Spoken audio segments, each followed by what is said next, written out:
5 de la tarde, 16 minutos. En un ratito dijiste que hablábamos sobre los predios de Chapalmalal, los predios de turismo de Chapalmalal, ¿no? Sí, vamos a tener una charla interesante sobre, bueno, qué está pasando, cuál es la decisión o el pedido, mejor dicho, que hace la provincia de Buenos Aires ante la decisión del gobierno nacional de privatizarlos. Está Milei todavía en la inauguración de un local de la Libertad Avanza en la ciudad de Buenos Aires, recorriendo con Adorni. En un ratito vamos a escuchar algunas definiciones. También tenemos algunos testimonios de Milei ayer en ese encuentro o en esa charla, entrevista con el streaming, se me fue el... Gordo Dan. Sí, con el Gordo Dan, pero el streaming en carajo, perdón, 6 horas, hasta altas horas de la madrugada, en penumbras, y algunas definiciones del propio presidente. Vamos a meternos en el tema salarios, y vamos a partir de un caso, que es el caso comercio. Uno va siempre tratando de ir entendiendo, ¿no?, de lo general o particular, pero lo que uno entiende, vamos a charlar con un especialista, es que efectivamente había un acuerdo en el gremio, en el sindicato de comercio, respecto del aumento paritario, y que ese aumento paritario no fue refrendado por el propio gobierno, en el marco de la intervención sobre las paritarias para tratar de que no estiren la inflación, que no tengan repercusión en la inflación, algo que siempre había negado el gobierno, porque la inflación era, o es, según el gobierno, un efecto en todo tiempo y lugar eminentemente monetario, etcétera, etcétera. Está Luis Campos, abogado, coordinador del Observatorio del Derecho Social de la CTA Autónoma e investigador del Instituto de Estudios y Formación de la misma CTA. Hola Luis, ¿cómo te va? Pablo Caruso y todo el equipo de Que Vuelvan, te saludamos. ¿Qué haces, Pablo? ¿Cómo va? Gran abrazo a nuestro amigo, por allí de fondo también. Sí, está por acá jugando con aviones. Muy bien, muy bien. Bueno, jugando con aviones, extraordinario. Mirá qué ¿no? bien, sí. Muy bien. Bueno, Luis, a ver, insisto, uno tiene una mirada muy general y seguramente faltan detalles y siempre estamos al borde de las imprecisiones, pero si te parece, para hablar de qué está pasando con los salarios y las negociaciones, ¿cuál es el caso comercio? Te leímos un hilo de tuit hace algunos días, creo que antes de ayer, muy interesante al respecto. El caso de comercio es el caso, con mayúsculas, en estos días. Y voy a hacer una pequeña corrección en la introducción que hiciste, porque vos dijiste hay acuerdo en el sindicato de comercio para la paritaria, el aumento del segundo trimestre. Y en realidad el acuerdo no es en el sindicato, el acuerdo es entre el sindicato y las cámaras patronales. Eso quise decir, lo expresé mal, pero quise decir que había un acuerdo. Lo que pasa es que está muy instalada esta idea de que las paritarias son algo que hacen solo los sindicatos. Y en realidad las paritarias, si no hay acuerdo de la patronal, no se firman. No hay paritaria si no hay acuerdo de los empleadores. Entonces, lo que puede haber es una negociación abierta, pero no hay una paritaria firmada. La paritaria empieza a tener efectos cuando se llega a ese acuerdo entre sindicatos, entre cámaras, entre sindicatos, federaciones y cámaras patronales. Y lo que hay acá efectivamente es un acuerdo ya firmado entre las partes. Firmado, puesto el gancho, el papel. Sí, está el papel, ya circuló por todos lados. Las negociaciones salariales, las paritarias, se pueden desarrollar en dos ámbitos. Se puede discutir en el ámbito del Ministerio de Trabajo, donde el Ministerio hace las veces de componedor, árbitro, facilita la negociación, o también las partes pueden negociar por su cuenta. Siempre fue así, no es ninguna novedad. ¿Qué significa que las partes negocian por su cuenta? Bueno, que nos juntamos, hablamos por teléfono, nos conocemos, negociamos, cuánto pedís, cuánto te puedo dar. Bueno, si llegamos a un acuerdo, hacemos un acta, se firma, y ese acta, y acá viene un tema muy importante, para que tenga efecto sobre la totalidad de los trabajadores y empleadores de esa actividad, tiene que estar homologada por el Ministerio de Trabajo, por la Secretaría de Trabajo en este momento, el Ministerio de Capital Humano. Para que el Ministerio de Capital Humano homologue, diga, ok, listo, la refrendo, esa acta que se negoció de manera particular se presenta por la mesa de entradas, se arma un expediente y el Ministerio de Trabajo, déjenme llamarlo Ministerio de Trabajo, le pone el gancho. Lo que está en discusión ahora es si el Ministerio de Capital Humano le va a poner el gancho o no.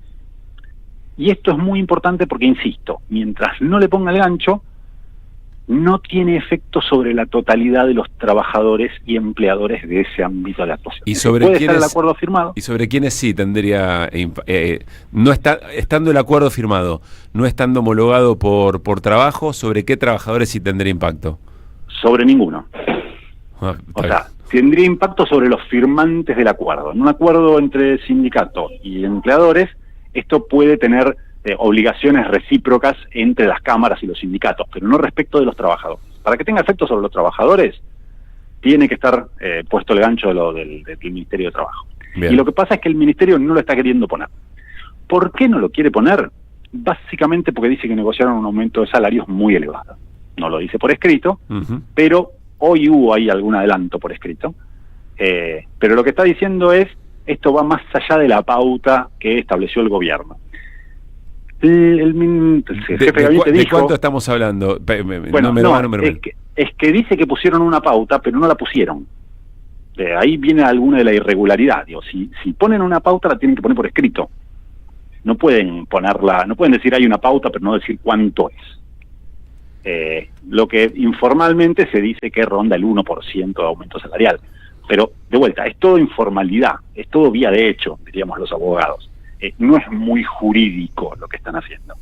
De hecho, cuando, de vuelta, el jefe de gabinete dice los aumentos salariales no pueden ir más allá de la pauta salarial que puso el gobierno, porque esto generaría inflación. Bueno, esa pauta, para ser derecho, para ser obligatoria, tiene que estar por escrito, tendría que estar en alguna resolución, que de hecho no pueden hacerlo, por eso no lo hacen. ¿Por qué no pueden? O sea, porque no tienen facultades para eso. La ley no los faculta para ponerle límite a los aumentos salariales. No tienen facultad. Ahora, el gobierno no puede por decreto hacer lo que quiera. Tiene límites legales. Obviamente, podría hacerlo, podría sacar un DNU diciendo a partir de ahora los aumentos salariales no pueden superar el 1%, podría hacerlo. Obviamente después las organizaciones sindicales podrían cuestionar la legalidad de ese decreto y conseguirían rápidamente jueces que declararían la inconstitucionalidad de eso. Por eso el gobierno no lo hace. ¿Qué tal, Luis? Luis Pablo te saluda, ¿cómo estás? ¿Qué haces, Luis? ¿Cómo te va? Quiero preguntarte primero si esto es equiparable a lo que pasó en aquel momento, creo que fue el año pasado, con la paritaria de camioneros, que si no recuerdo mal habían las partes, sin el gobierno nacional, sin el Ministerio o Secretaría de Trabajo, habían negociado un 8% de aumento, si no me equivoco, bueno, y el gobierno no homologó. A ver, es parecido y no. Es parecido porque efectivamente, a ver, cuando discutís salarios, siempre hay mucho de creatividad jurídica, creatividad contable, ver cómo lo presentamos para que esto sea aceptable para todas las partes. Es una negociación. Y alguien que está muy acostumbrado a eso es el secretario de Trabajo. O sea, Cordero históricamente estuvo en estas negociaciones, sabe de lo que se trata. Y es más, si me apuran un poco, no tengo pruebas, pero tampoco tengo dudas, seguramente Cordero haya estado al tanto de cómo estaba negociando comercio, lo que estaba negociando con las cámaras patronales. Es decir, sabe leer el número final, aunque la paritaria... Lo tiene clarísimo, sí. Lo tiene clarísimo. A ver, el número final de la negociación de este trimestre es 5,4% de aumento, más una suma no remunerativa que se suma a los básicos en julio y que totaliza en torno a un 8,5%, 9%, dependiendo de la categoría. Sí. Esa suma fija, en realidad lo que hace es recomponer lo que comercio perdió en el primer trimestre. En el primer trimestre, comercio había negociado algo muy por debajo de la inflación, entonces ahora dicen, bueno, negociamos 1,9, 1,8, 1,7 en estos 3 meses, que es más o menos la pauta que plantea el gobierno, y en esta suma escondemos la recuperación por lo que perdimos en el trimestre anterior. Claro. Esto para Cordero pasa sin problema, no tendría ningún problema en homologarlo. Porque el que además parece haber puesto el freno es Caputo. Bueno, porque además hay otro elemento que no deberíamos dejar de mencionar o de hacer foco ahí, y es que las cámaras lo acuerdan.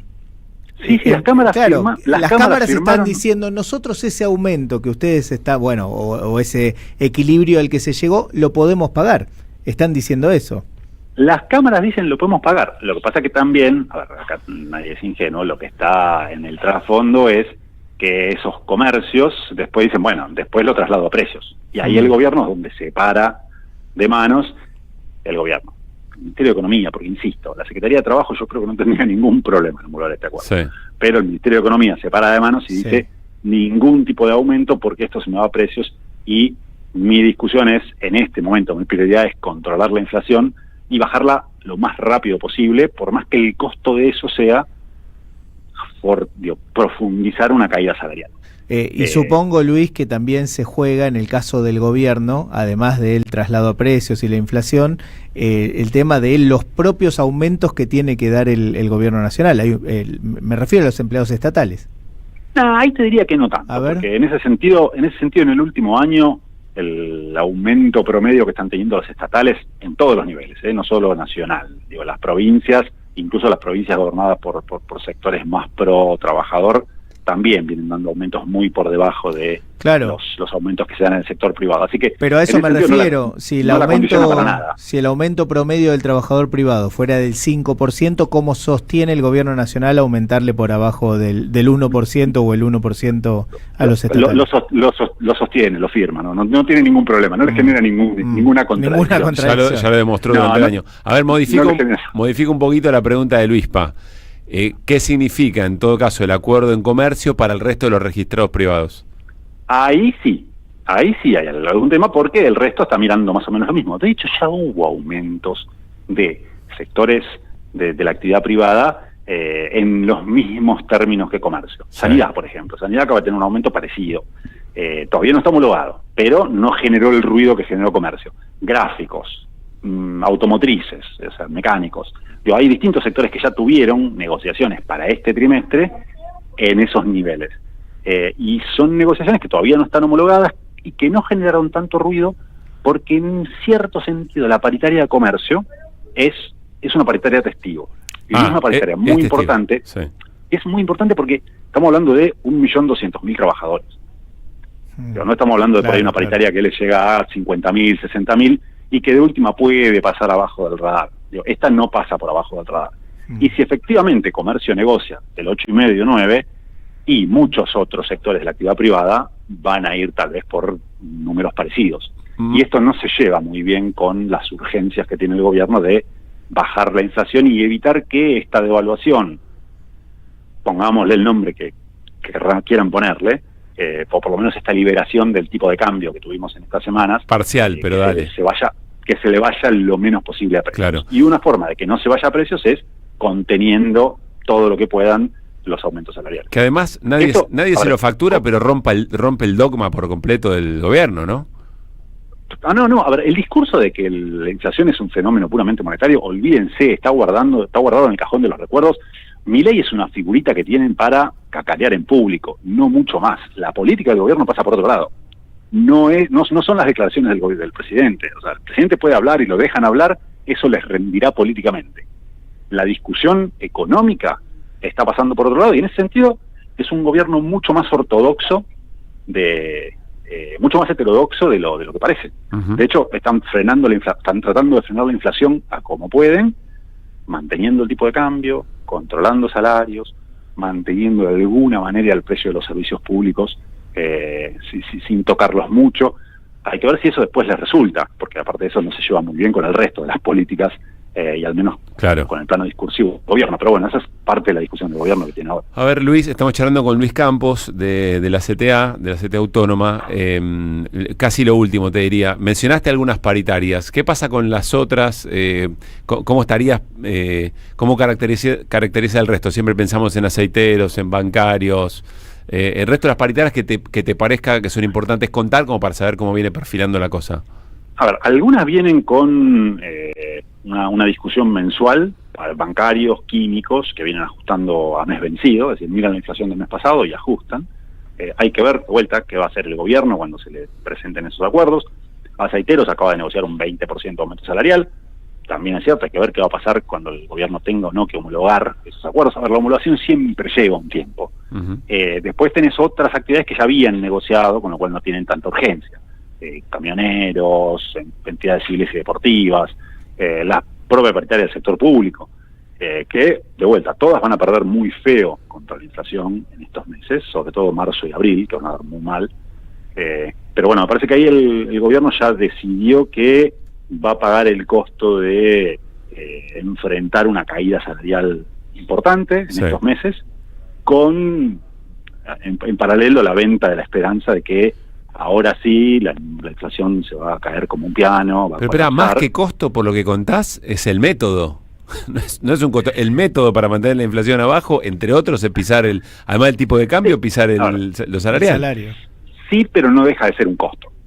Ahora, porque efectivamente es el método, pero al mismo tiempo a ningún gobierno le gusta tener que ser el responsable de la baja de salario. De hecho, el gobierno sale a celebrar, sí. O por lo menos hace un par de semanas Caputo decía, miren cómo el salario le sigue ganando la inflación. O sea, lo intentan presentarlo como parte de los logros del modelo. A ver, un gobierno no va a ganar elecciones celebrando que baje el salario y que baje el empleo. No, la narrativa, la batalla cultural no llegó a eso todavía. Hasta el ajuste llegamos, digamos. Sí, a ver, es muy difícil vender como algo positivo que caiga tu poder de compra, que pierdas tu trabajo. En todo caso, lo que van a tratar es que la narrativa vaya por un lado y los hechos vayan por el otro. Está bien. Me parece que por ahí va un poco la discusión. Y en todo caso el desafío, porque efectivamente en los hechos, lo que vamos a tener en los próximos meses va a ser una caída salarial importante. En la narrativa me parece que la discusión va a pasar por otro lado. Luis, gracias como siempre, muy claro. Te mandamos